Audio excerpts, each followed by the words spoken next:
Hey everybody, it's Brett Benner and welcome back to another episode of Behind the Stack, where today I am thrilled to be sitting down with author Joanne Harris for her new book, Vianne, a prequel to Chocolat. A little bit about Joanne. She is an Anglo-French author whose books include 20 novels, 3 cookbooks, and many short stories.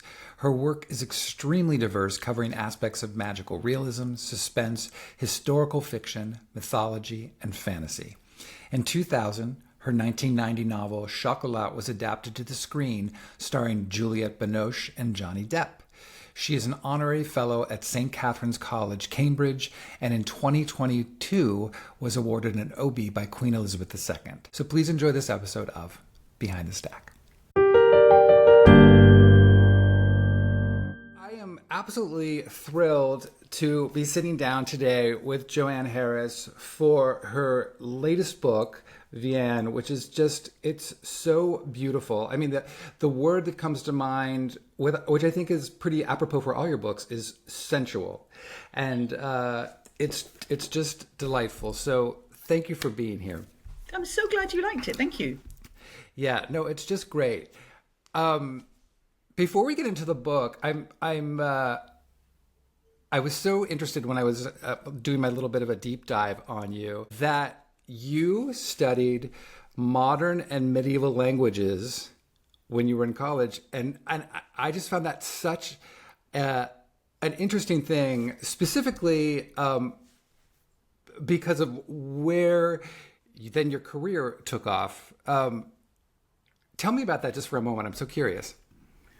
Well, my mother's French. French was my first language. Mm-hmm. Both my parents were language teachers.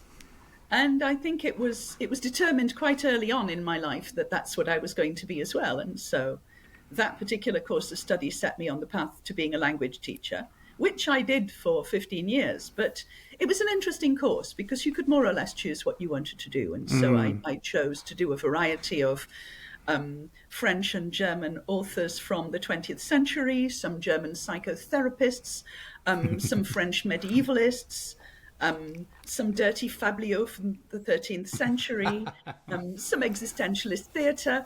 You know, I could kind of make my own course up, and so I did exactly that. Now, do you speak more than French? Do you have other languages as well? Yes, I speak German reasonably well still, although I'm not as much in practice as I used to be. I can get by in a couple of other languages, but I wouldn't say I'm close to being fluent. I'm better at reading other languages than I am speaking them. And you probably understand them as well. You could hear it and understand. Oh, generally, yes, I understand. And I speak fluent menu in many, many languages, of course. Wow, that's amazing.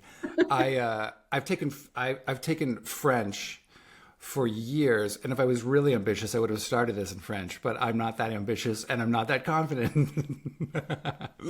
One of the other things, I have such a, and it kind of speaks to your stories, the ideas of, what is the word I'm looking for, coincident, and how these things kind of converge. And when I read that you were very influenced in Norse mythology, and truth be told, I know very little about Norse mythology, say that 10 times fast, except for like Loki and Thor. However, interestingly, my husband and I have recently moved from California to this small island off the coast of Seattle called Bainbridge Island.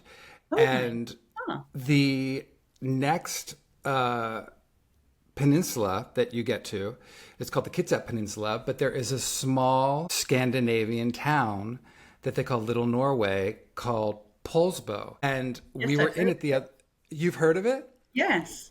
Oh my God, that's crazy. I met somebody who lived there for a while. Oh, you did? Who was a maker of weaponry in a very particular old-fashioned style. Very interesting. But there are a number of these communities all over the world where people choose to explore the old traditions. Yeah, and all the architecture, especially down in the town, and they do like a Viking festival once a year. But there's all of these, it's bakeries and unique little boutiques. But I just thought it was so funny that we were there the other day and looking around, and I knew it was there because it's very well known within the area that there's this Norwegian village. But I just thought that was so funny. One of the other things that I think that is so interesting about you that I'd love to talk to you for just a moment about is that you have a form of synesthesia. And for anyone who well, I'm going to say this. I'm going to let you explain your particular version of it, and for our listeners or viewers, what exactly it is. Well, I'm not quite sure what exactly it is. It is a neurological condition whereby elements of sensual perception, which are normally kept separate in a neurotypical brain, have an unexpected link in a synesthete's brain. So in some cases, the person may be able to see music, perhaps as colours or shapes. In my case, I smell colours, or rather colours trigger sense, particularly colours in bright light and sunlight. Wow. So basically red smells of chocolate to me. It does. Okay, that's It what I was does. going to ask. Is there any color that has a negative association?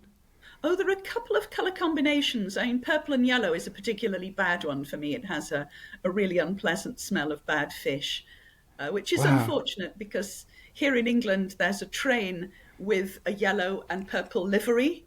And so when I travel by that particular train line, everything smells of fish for hours and I have to wear dark glasses to try and damp it down. Wow. I know, it sounds Now, crazy. no, it doesn't sound. I actually find it fascinating, and I also think, considering your stories, I find it very appropriate. But your children, they don't have this at all.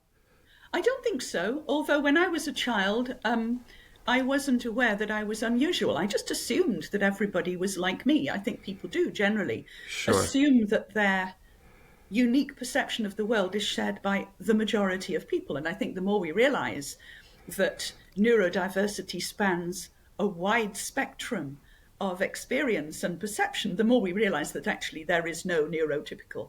There are just a lot of different variations on a theme. Right. All gradations. Now, you work from a shed in your garden, yes? I do, yes. We're not in there right now because the Wi-Fi is a bit patchy there. I think it's because of all the trees.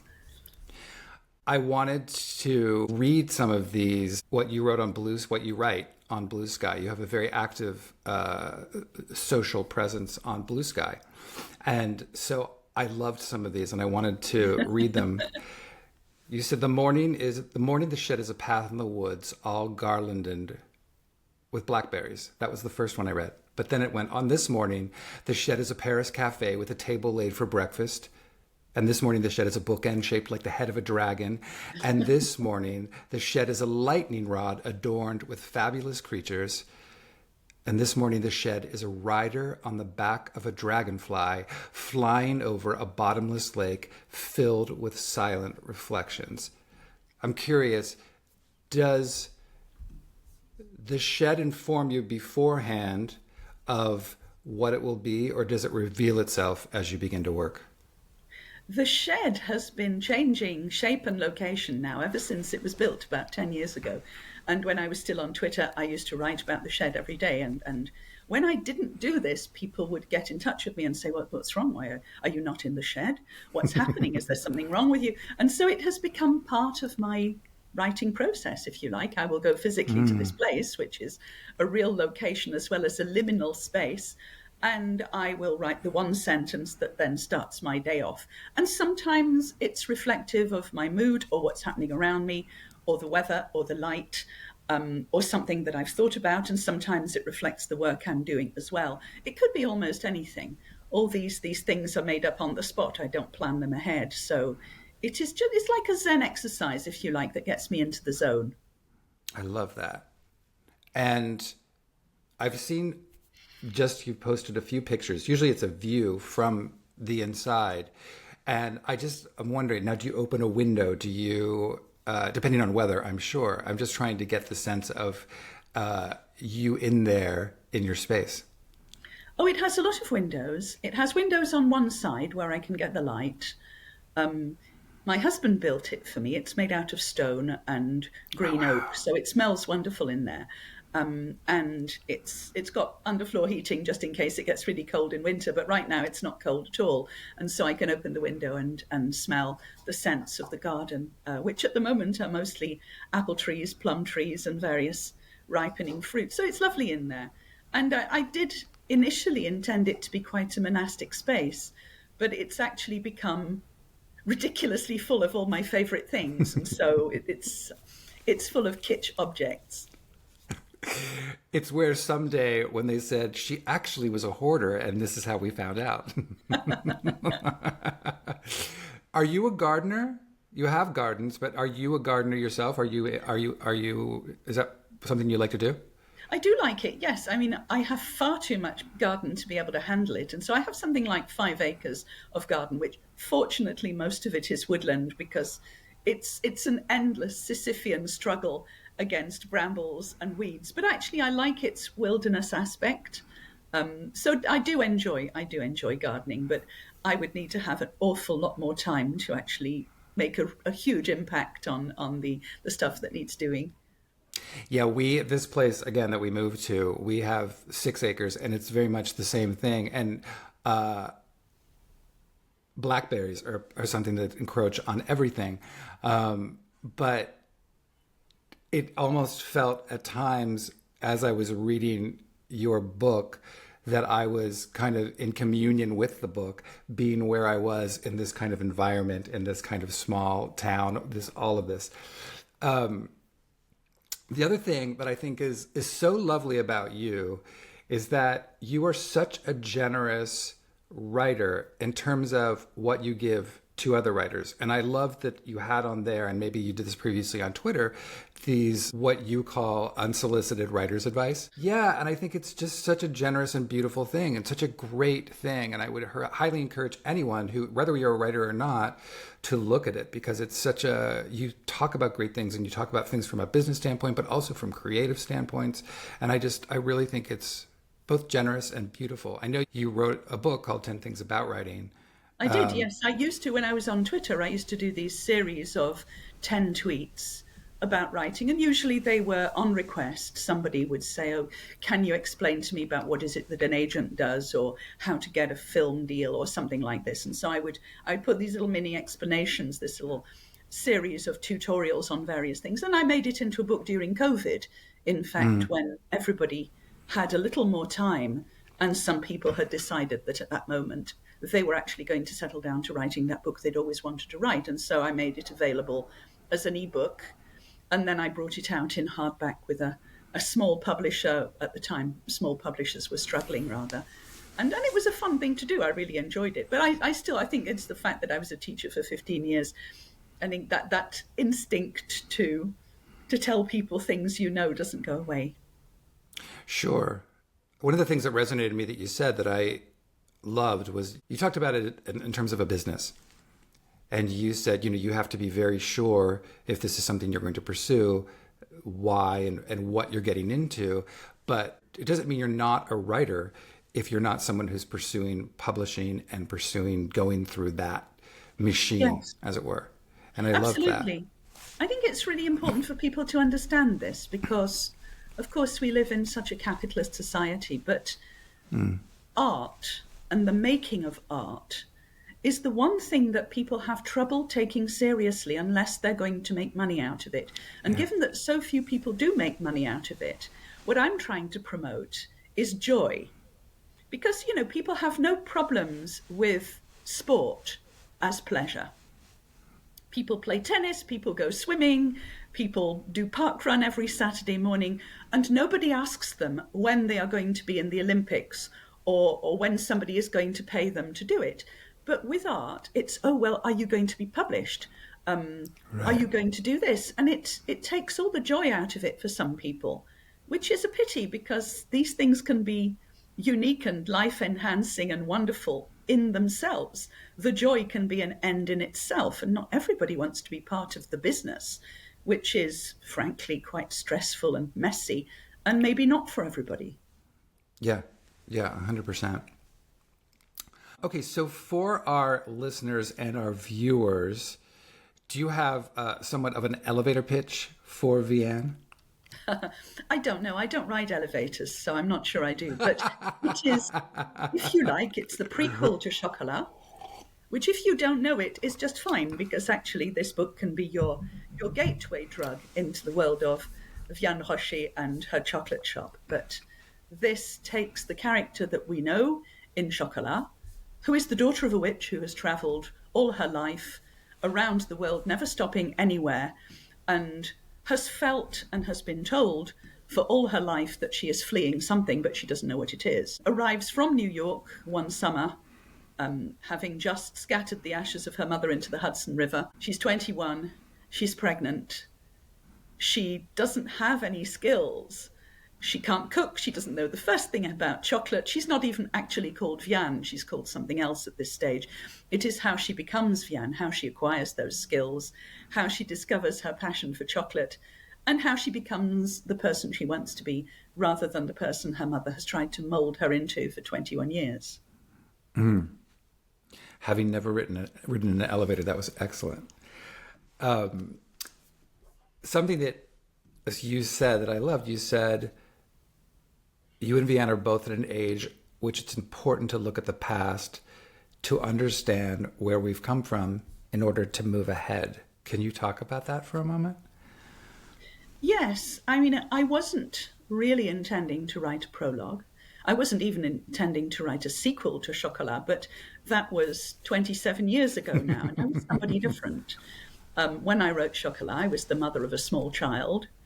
And so I wrote that character as the mother of a small child because it gave us something in common. We didn't have much else in common.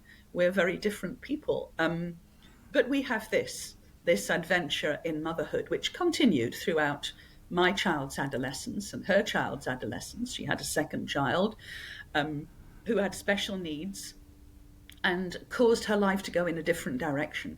And so I followed these stages in her life, if you like, and wrote books about 6 or 7 years interval so that we were traveling together in real time. And at the end of The Strawberry Thief, she is the mother of one child who has already left home and got married, and another child who is about to break away. And she has grief, but she also has options. And I thought, whoa, what am I going to do with her next? What she's going to do? And I realized that actually I didn't know. But that actually to look back would be more fruitful, because that way it might inform what I do with her next. And I have this feeling that she is one of those characters that won't quite let me go, and I'm likely to revisit her and her daughters at some time in the future. Whether that story is from the past or the future, I don't know really yet. But I think it was important to answer some of the questions that were raised in the books, because we didn't know much about Vianne, where she came from. She basically blows into the village in Chocolat like the man with no name. And I deliberately kept her past a secret. And I've kind of fed little breadcrumbs of it throughout the other 3 books, but I've never really investigated how she became Vianne, how she became pregnant, how she dealt with this initial unexpected pregnancy alone in a country she didn't know.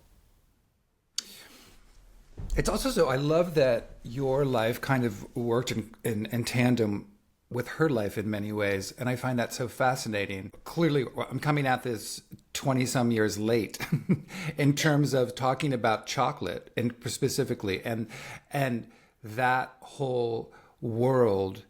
Because were you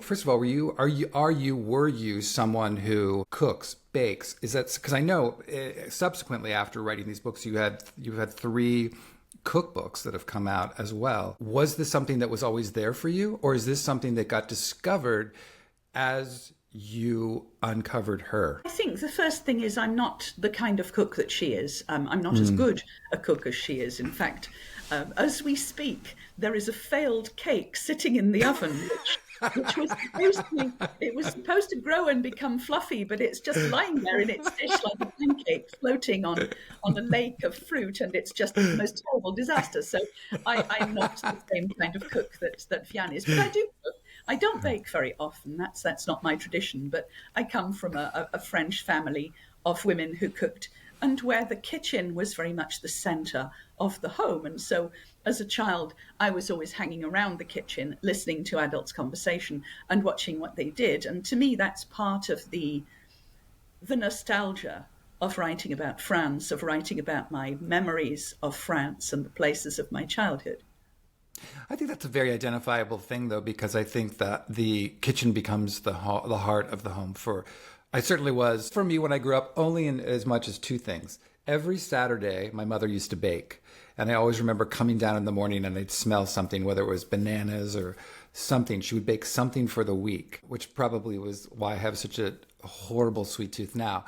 But there was also the ritual, and I'm wondering if this is something you also participated in, not only as growing up, but with your own family, with your own children when they were young, but it was the ritual of dinner. And there was a ritual of having a meal together and sitting down every evening. And I have two children, and we did the same thing with my kids. And every evening we would sit down together, and it just was what I knew. But now, to talk about looking back, I think about that ritual as it is, and how special that is. Absolutely. Was that something you had with your families? Yes, I did, particularly with my French family. But I think all families are aware of the ritualistic element of food, whether you do sit down to dinner in a formal way or whether you watch TV while you're eating together. But there is a bonding element there.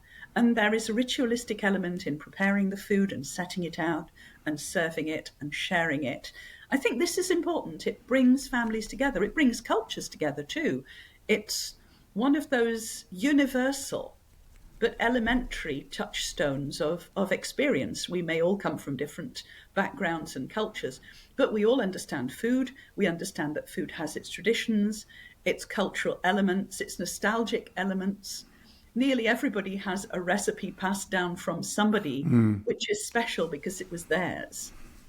Everybody understands what it's like to gather together at some special day and celebrate, or the opposite, to have a really terrible time gathering together because everybody gets together to just argue and throw things at each other. And there's that too. But it's an emotional aspect of life as a family and as this group. Yeah. 100%, and how it's changed over the last few years. I want to read a quote from the book. It's about magic. And I loved this. It says, "Magic isn't really about changing frogs into princesses. Sometimes all you need to bring about the change you need is to see the world in a different way, to show the world a new face, a new name. That's why the words for magic are so often linked with qualities that we see in other people: charm, glamour, charisma. And far from needing a magic wand, we already have the potential to change. It's just that we don't always dare to.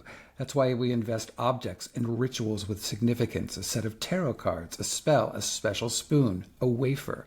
Not because those things are magical in themselves, but as an aid to focus." I love this. Is writing for you the magic?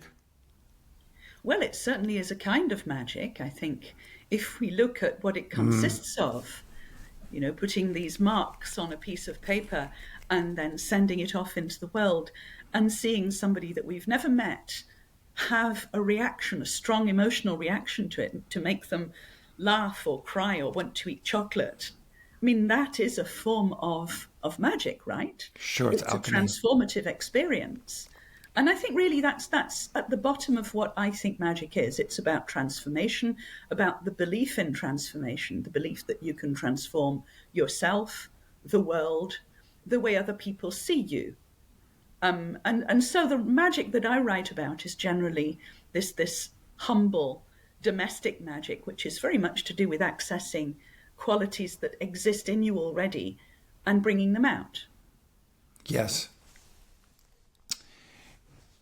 Your stories, especially in this, they deal a lot with the ideas of outsiders and finding a sense of belonging and also family. And we're not going to get into any spoilers at all, but there's a character of Stefan who's an unhoused individual, but also, Vianne herself is very much an outsider when this starts and finding a way to belong, even if temporarily. Two of the characters, though, that I wanted to talk about for a second are.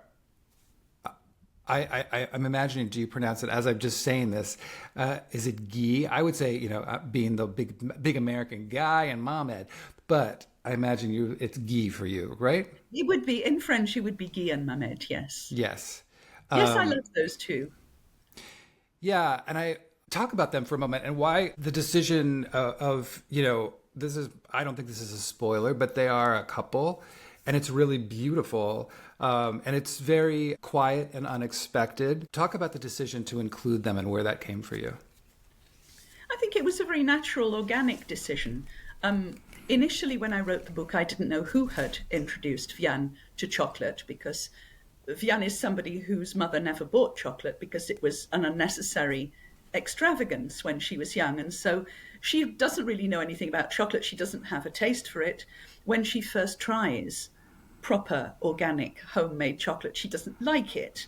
But she does like the passion of these two men who are outsiders in their own right, like her. They are trying, because of Guy's passion for his subject, and he really is passionate and knowledgeable about chocolate, they're trying to open a boutique chocolate shop in an old, unfashionable part of Marseille because it's cheap, much to the contempt of the locals who don't think that it will succeed. They have money because Guy comes from money, but his family don't know about his passion, or indeed his relationship with Mamed, who comes from his own problems of acceptance, because he's from a Muslim background, and he hasn't told his family where he's gone or what he's doing. But they've come together. These two rather disparate men have come together over this passion that Guy has for chocolate, and his absolute belief that in spite of every obstacle in his way, he is going to open a chocolate shop and it will be a success. I loved her discovery of them, which was what a lot of this was for me, because I think the way these characters come in, how she interacts with them. First of all, she's just right from the get-go. We go back to the word that I used in this quote. She is charming. She is charismatic. She is all those things. She is able to create a spell over people, and it's so beautiful. Do you have a sweet tooth? I do, but not as much as people think I'm going to have. I don't eat chocolate every day. I'm not one of those people who will gravitate to the chocolate pudding before anything else. I'm a bit like Vianne in the sense that I didn't have a lot of chocolate in my childhood. And until I wrote Chocolat, I didn't know a lot about the subject. I managed to bluff my way and bluff people into thinking that my knowledge of the subject was much greater than it really was. But I've learned a lot about it since. I think you write one book about chocolate, and all of a sudden, information about chocolate comes your way afterwards. And so I've met so many chocolatiers. I've been to so many chocolate plantations. I've seen so many emerging projects, and I've learned an awful lot more about the chemistry and the technique of it. But I think really what appealed to me about chocolate from the start was its history, which is thousands of years old, which started in South America, which has so much of a spiritual aspect to it, a historic, a political aspect. It's just so fascinating. Nobody really has a foodstuff that has quite as much richness and storied history as chocolate has, or one that's such a success story, because from being effectively a relatively unknown tribal concoction, it has come to be the biggest success story in food. It's everywhere. Everywhere. Talk about, in line with this, can you talk a little bit about the spice mix that Guy puts together? And in fact, this is interesting to me because, can you tell the story? I think there was a moment when you had this spice mix and you were actually working to create something with, I think it was like you were working to create it with a chocolate maker or something to that effect. Can you talk about that? Yes, I'm friends with a number of chocolate makers, but there is one particular guy, a man called David Greenwood Haig, who who in fact turned to chocolate making because he read my book. He was originally a master chef, and now he is a master chocolatier. And in some ways, he is the prototype for Guy. And he cooks with chocolate in all kinds of ways, and he does some quite interesting crossovers with chocolate. He uses it in savories quite a lot, which is nothing new because, of course, in South America this has always been so. But I think Europe has been slow in accepting the idea that chocolate can be anything other than sweet. And so Dave made this rather wonderful chocolate spice, which is not sweet, which has a lot of other ingredients in it, but you can basically add it to pretty much any food and it just makes it better. And it's almost like a magic powder. And he makes this and supplies me with it, and I use it all the time. And I thought, well, wouldn't it be fun if Vianne had some element of that too? Something that she could invest with the kind of power you were talking about when you read out the quote about magic. What do you call it? How do you pronounce it? In the book. I am not sure because I am not from South America, but I think it's pronounced Chocolat. Chocolat. I would be very happy to be corrected by someone who knows better because I'm sure I'm wrong. Well, I'm sure if someone hears it and knows, we'll see it in the comments. People certainly is. I mean, linguistically, it's an interesting word because it's the Mayan word for chocolate. And the word for chocolate is one of the universal cognates in every language. It's the same, effectively, with small regional variations of pronunciation, but basically the word for chocolate is the same in every existent language. And it comes from that one word. Wow. You are someone, too, who you don't stay, which is so genius, you don't stay in one lane in terms of creatively what you write. No, I don't believe in lanes. I love that. Not in that respect, anyway. Yeah. Do you read the way you write? Do you love to read anything? Yes, I'll read anything. And I think actually it helps me to read as widely as possible and also to push myself out of my comfort zone on a regular basis, because I think we all tend to have a reading comfort zone and it's fine to have that. But it's also a good thing to sometimes challenge that and read something completely different. And so I read in all genres, in all media. I tend to push myself into non-fiction because fiction is my comfort zone. And I always find that it's worth the effort. If I push myself into something like a biography or a science book or something like that, I always come away with something unexpected and something that might trigger an idea. So it's a good thing to do. Do you ever listen to books? Yes, I do like audiobooks. I think one of my problems is that I read very fast and sometimes too fast. And it's quite nice to listen to audiobooks simply because it makes me slow down. But I've got a great sensitivity to the voices of audiobook readers. So it really does depend on who's narrating it. Because if I think that the voice somehow jars with my perception of what that authorial voice is, it makes it difficult to appreciate the audiobook as much. I agree. It's also interesting when you get someone who is an incredible reader, that experience. I was talking to my sister about this. It's almost like being a child again and being read to, and that feeling of escape and being taken someplace. It's a completely unique experience than when you're actually just reading it yourself. But I love that. No, I love that too. And I love the fact that audiobooks have come into their own now because, 20, 30 years ago, audiobooks were basically a niche product. People didn't buy 30 CDs just so that they could listen to a book. But now, of course, pay $60. It's so much more accessible, and people's lifestyles have changed, and people often find it more useful to listen to books while they're exercising or while they're doing things around the house or driving. And it seems much more inclusive and democratic to have that. I mean, quite apart from the fact that not everybody is great at processing information on a page. That's right. People come at it in all different directions, and that's what I love about it. The tarot, again, it comes up in this book as well as the others later. Is that something that you're interested in? Is that something you've ever explored? Yes. When I was a kid and throughout my 20s and 30s, I did a lot of research on various aspects of the occult and what people have believed.